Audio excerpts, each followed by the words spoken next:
আসসালামু আলাইকুম। আজকে কিন্তু আমি তরমুজের জমিতে আছি। তো ভাই খুব শৌখিন একজন কৃষক বলাই চলে। উনি শখের বশবর্তীতে কিন্তু এইবারেই সর্বপ্রথম তরমুজের চাষ কিন্তু করেছেন।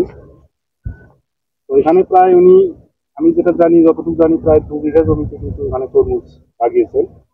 তো ওনার কাছ থেকে কিন্তু দূর দূরান্ত থেকে লোক কিন্তু আসে যে ওনার কাছ থেকে পরামর্শ নেওয়ার জন্য। অনেকে আসে, অনেক ভাই আসে।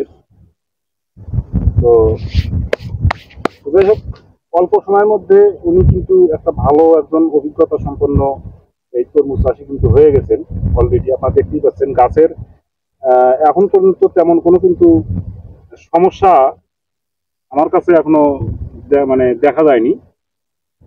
তো আমি আশা করব যে ভাই এখান থেকে অবশ্যই ভালো কিছু পাবেন ইনশাল্লাহ, আমি এটা দোয়া করি। অলরেডি কিন্তু ওনার কিন্তু ফল কিন্তু সেট হওয়ার সম্মুখীন, সেট হয়ে যাবে। কিছু কিছু অন্যান্য জাত যেগুলো আছে সেগুলোতে কিছু কিছু জাত থেকে কিন্তু অলরেডি কিছু কিছু কুড়ি কিন্তু চলে আসছে, জালি চলে আসছে। তো এখানে প্রায় অনেক কয়টা জাত কিন্তু লাগানো আছে। তার মধ্যে থেকে এটা কিন্তু প্লান্টেন অ্যাগ্রো থেকে একটা আইস বক্স জাতের তরমুজ কিন্তু দেওয়া ছিল। উনি অল্প করে এটা লাগিয়েছেন, যেহেতু এবার প্রথম, যার কারণে উনি এতটাই রিস্ক কিন্তু নিতে চাননি। তো আপনার যদি কেউ এই চ্যানেলটি যদি কখনো আপনার নজরে আসে তাহলে অবশ্যই কিন্তু একটা সাবস্ক্রাইব করে দেবেন। আর কিছু জানার আগ্রহ থাকলে কমেন্ট করে জানাবেন যদি কোনো জানার কিছু থাকে। তো আমি একটু ভাইয়ের সঙ্গে কথা বলি। আসসালামু আলাইকুম ভাই। জি ওয়ালাইকুম আসসালাম ভাই। ভাইয়ের একটু পরিচয়টা যদি দিতেন। জি ভাই, আমি মোহাম্মদ আলিমরান সুইট, জয়পুরহাট সদর উপজেলা, দাদরা সরকারপাড়া আর কি, পাকার মাথা ধরে আর কি। তো আপনি তো এই তরমুজটা এইবারই প্রথম লাগিয়েছেন। জি ভাই। তো আপনার কাছে আমি খবর শুনলাম যে আপনার কাছে অনেকজন পরামর্শ নেয়, ফোনেও যোগাযোগ করে। জি ভাই। জি তো আপনি এই যে এত তাপমাত্রা, আমি অনেক জায়গায় ঘুরি, অনেক জায়গায় দেখি, মানে তরমুজের গাছ যে এত সুস্থ সবল অবস্থায় আপনি মানে রাখছেন, তো এটা কি করে সম্ভব, আপনি কিভাবে করলেন? জি ভাই, এটা তো সম্পূর্ণ উপরওয়ালার দান আর নিজের কিছু চেষ্টা আছে, অক্লান্ত চেষ্টা। মানে সবসময় আমি এটা নিয়ে গবেষণা করি, কিভাবে গাছকে ভালো রাখা যাবে, কিভাবে গাছকে সুস্থ রাখা যাবে। সবসময় এটা নিয়ে আমি একটা নিজের ভিতরে একটা শিডিউল আর কি তৈরি করে নিছি, যার জন্য আজ এ পর্যায়ে আসতে পারছি। আচ্ছা আচ্ছা আচ্ছা, বুঝতে পেরেছি। তো আমি আর একটা জিনিস জানতে চাচ্ছি, সেটা হলো এই যে এখন আপনার এই যে এই গাছ সম্বন্ধে এখন আপনি কি কি মানে করার প্ল্যান করছেন? এই যে নিচে যে ডালগুলো দেখা যাচ্ছে, এখানে নিচে যে ডালগুলো দেখা যাচ্ছে, এই ডালগুলো আপনি এখন কি করতে চাচ্ছেন? এই ডালগুলো ভাই এখন আমি কেটে দেবো, যেগুলা সাইড ব্রাঞ্চ আছে। হ্যাঁ, শুধু গাছটা ছাড়া, যেটা আমার মাথার উপরে যেগুলা গাছ আছে সেগুলাই শুধু থাকবে, তাছাড়া যেগুলো আছে আপনার মাথা পর্যন্ত যেগুলো উঠে গেছে সেগুলো রেখে আপনি নিচে যেগুলো আছে সেগুলো আপনি সম্পূর্ণরূপে কেটে দিবেন। জি ভাই। জি কাটার আপনি নিয়মটা যদি একটু বলে দিতেন যে কিভাবে কাটতে চাচ্ছেন, অন্যান্য কৃষক ভাইরাও যদি দেখে যে এই ব্যাপারে কিছু শিখতে এটা পারে। এটা প্রত্যেকটা ব্রাঞ্চ 1 ইঞ্চি পর পর আমাকে কাটতে হবে, এবং কাটার পর 1 ইঞ্চি রেখে আপনি কেটে দিবেন। জি জি। আচ্ছা, আরো যে কিছু কিছু সাইডের যে পাতাগুলো আছে, যেগুলো পাতা হলুদ হয়ে যায়, সেই পাতাগুলো আপনি কিভাবে মানে? সেই পাতাগুলো, পাতার যে আগা আছে, ডাটার পর যে আগাটা আছে, সেখানে দিয়ে আমি ভাঙে দেবো আর কি। প্রায় এই জায়গায়, মানে এই জায়গায় আপনি কেটে দিবেন। জি জি, কাটে দেবো, ভাঙে দেবো আর কি। মানে ভেঙে দিবেন।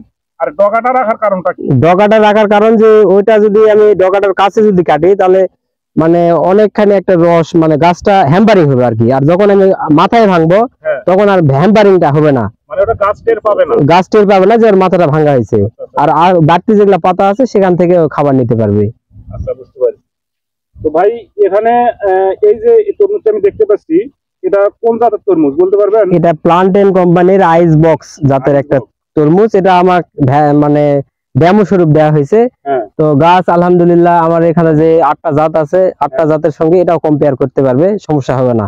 এটাও খুব ভালো গাছ দেখতেছি। মানে এই পর্যন্ত এখন পর্যন্ত তেমন কোনো সমস্যা আপনার কাছে? না, এ পর্যন্ত আমি কোনো জাতেরই কোনো সমস্যা দেখতে পাইনি। জাস্ট আমি গোটা প্রজেক্ট মিলে হয়তো বা 2-3টা মোজাইক আক্রান্ত গাছ দেখতে পাইছি, সেটা আমি উঠাই ফেলেছি, এটা ব্যাপার না। আচ্ছা, বুঝতে পারছি। তো আপনি এখানে টোটাল এই জমির পরিমাণ আপনার কতটুকু? টোটাল আমার এখানে 2 বিঘার মতো। 2 বিঘার মতো। মানে আপনি ওই যে ওই পাশে যে জমিটা আছে ওটাতে আবার একটু পরে লাগিয়েছেন। জি ভাই, জি।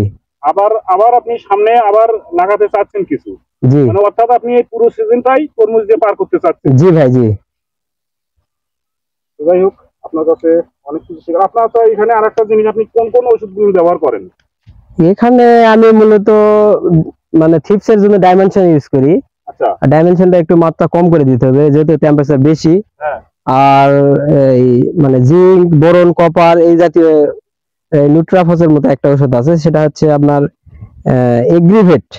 হ্যাঁ। এগ্রিভেটটা আমি মূলত পক্ষে 7 দিনে 1 দিন স্প্রে করার চেষ্টা করি। আর ছত্রাকনাশক দেওয়া হয় রিডোমিল গোল্ড, রিভাস, হ্যাঁ। তারপরে ন্যানসার, হ্যাঁ।